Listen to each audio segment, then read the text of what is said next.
ओरिया,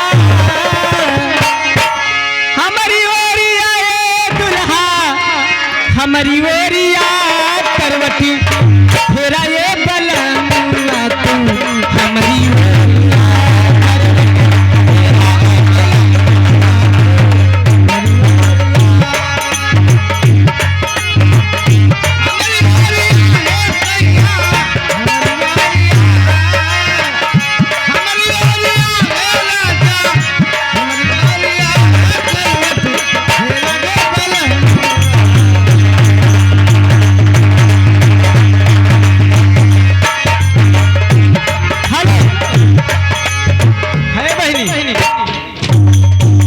यही बिचवा माँ घर मालिक कूद डारा थे, चल्ला दे टंकी मालिक। हाँ 21 रुपया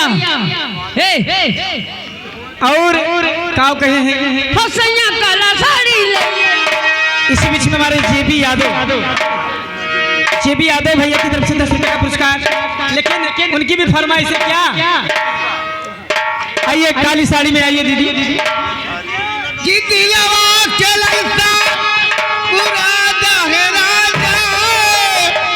आके घर तू सबके समझा राजा, सैया काली साड़ी लहदा, सैया काली साड़ी लहदा, कमर में चिप जा सैया काली।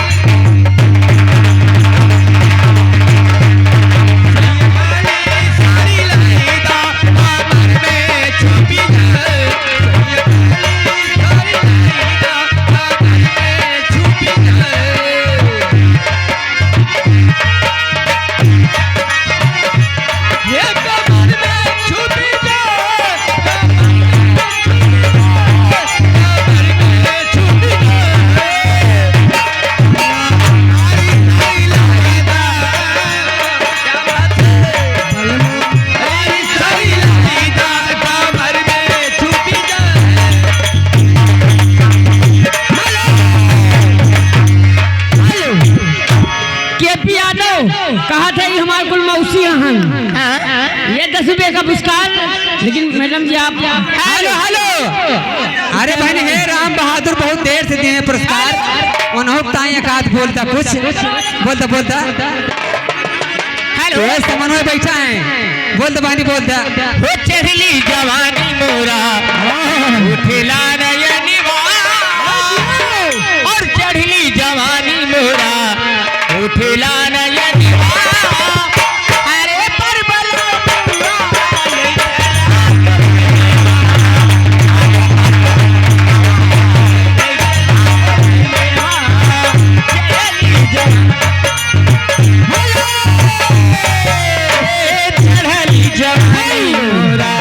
उठेला नया नवा चढ़ली जवानी मोरा उठेला नया नवा।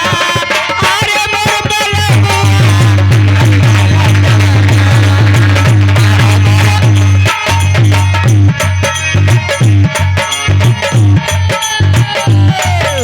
हेलो या गए दुल्हा के तरफ से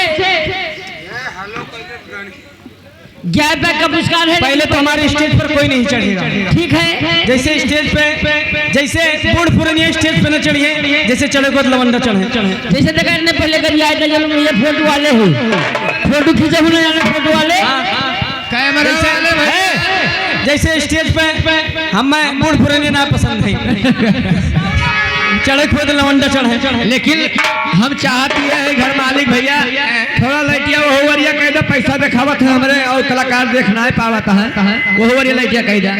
लेकिन भोजपुरी में कहना है क्या कहना है? हे सैया काला साड़ी लई है, हे राजा काला साड़ी लई है, कमर में छिप जाए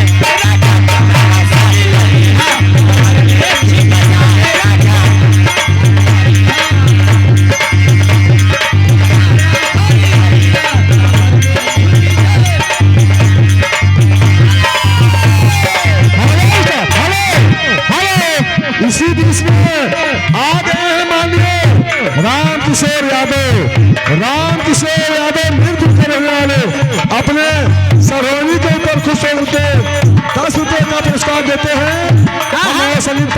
लाख लाख।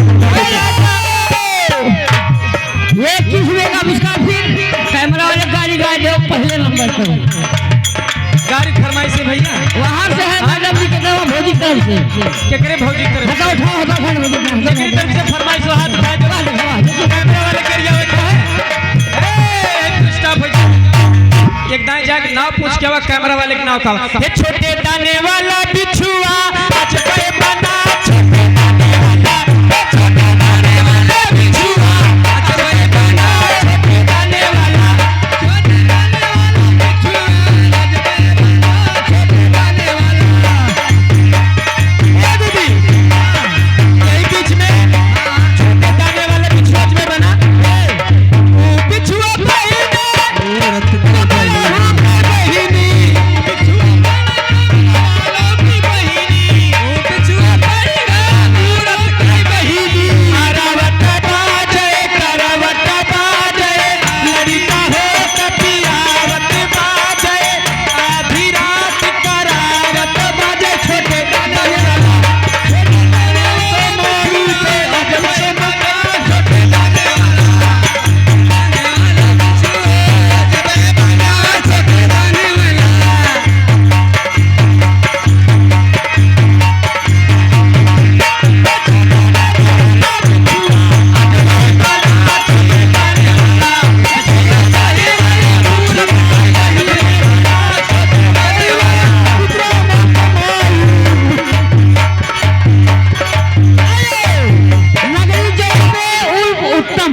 उनके दीदी की लड़का भावा है भैया हाथ जोड़ के विनती है आप लोग कोई पैसा दो या ना दो क्यों बहन मिल हम लड़का ना लेकिन ये ध्यान दीजिए जैसे पैसा देख दिए थे कोनो दिक्कत नहीं हमरे सुन गावत है अगर जो हमरे बोली हमने सुन जान लिया बनाई छोड़ हमरे सुन हेलो कॉमेडियन, ये जिम्मेदारी तुम्हारी है। जो गाड़ी करा रहा है, जो गलत नाम बता रहा है, उसकी जिम्मेदारी आपकी होगी। पैसा मिले या ना मिले, अपना अपना सही नाम बताओ, जिसको इनाम देना हो इनाम दो। किसी को ठीक है, किसी का पद है, किसी का क्या बात है, नहीं जानते हैं। ऐसा काम हमारे पास शिकायत नहीं आना चाहिए। बस हमारा पद है रामवृत के बहन को गाने को बल्लमुआ के बल्लम दुल्हा की फरमाइश बड़ी देर से। हाँ, इससे पहले भी फरमाइश है, उसके बाद होगी। कि छाने छाने बदले,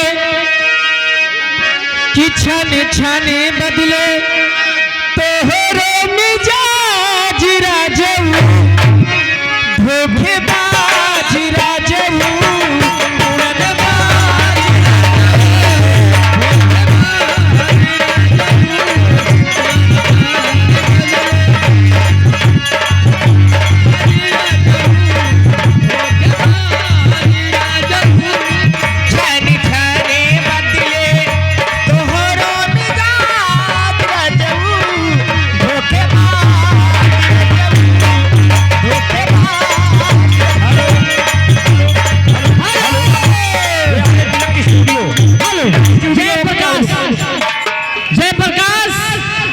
यादव अपने मौसी के ऊपर खुश हो गए। 21वें का आविष्कार हमारे पाली भैया को लाख लाख धन्यवाद। लेकिन ये जी तुम्हारे लिए है कोई जोरदार गजल हो। गजल तो ठीक है, लीजिए जोरदार गजल। हेलो हेलो, गजल की फरमाइश है, निगाहें मिला के बदल जाने वाले। क्या बात है? अरे निगाहें मिला के अरे बदल जाने वाले, और मुझे तुमसे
कवन चमार करिया चमार। करिया चमार। भैया एक तरफ से 11 रुपए का आविष्कार।